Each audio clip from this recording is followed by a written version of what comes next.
What's up, Guardians, and welcome to another Destiny weapon review.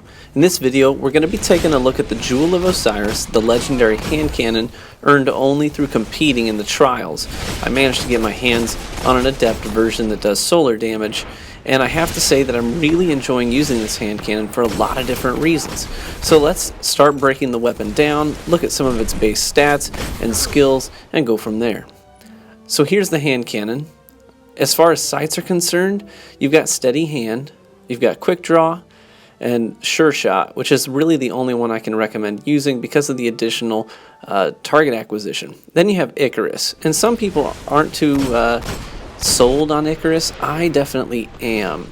Having the additional accuracy while jumping is invaluable sometimes. It's look at this, just getting a headshot out of the air for that 86 precision damage.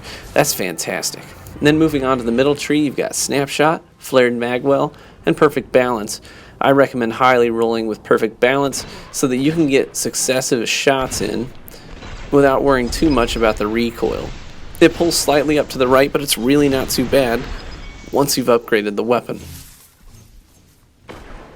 And then finally, in the last skill slot, you have Third Eye, which has always been one of my favorite skills for any weapon, really.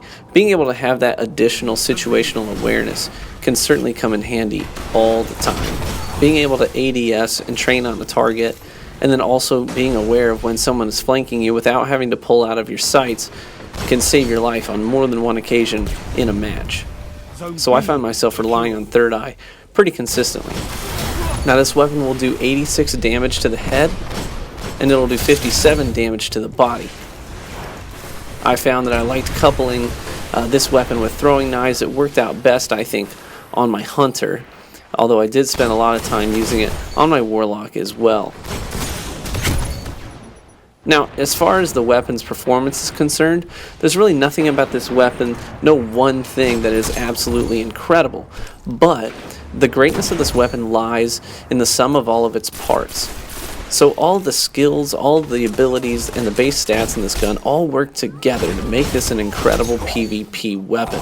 I was sold on it even when it was vanilla, but once you get all the other skills unlocked, they start to stack and make this quite the contender in the Crucible. Let me break that down for you.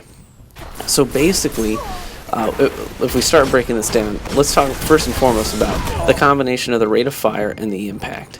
Now this hand cannon hits hard. 86 precision damage is a lot. Now it's not up there with some of the hardest hitting hand cannons in the game, but it's more than adequate. So coupling the high damage output, relatively speaking, coupling that with the rate of fire, this weapon performs extremely well. The rate of fire is decently high, so being able to put out 86 precision damage shots consecutively in that short amount of time can make for some pretty short times to kill.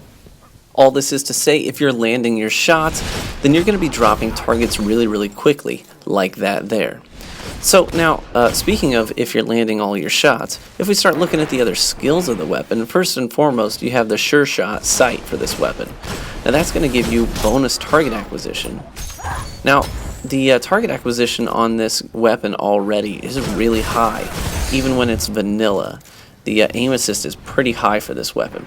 So coupling the sure shot with it means you're going to be even more accurate. Coupling Icarus with that means you're going to be even more accurate as you're going through the air. And then coupling Perfect Balance with that means that there's even less recoil. So you should be landing your shots very consistently, because all the different skills on this weapon are working towards that one goal of making it accurate and fast in terms of killing things.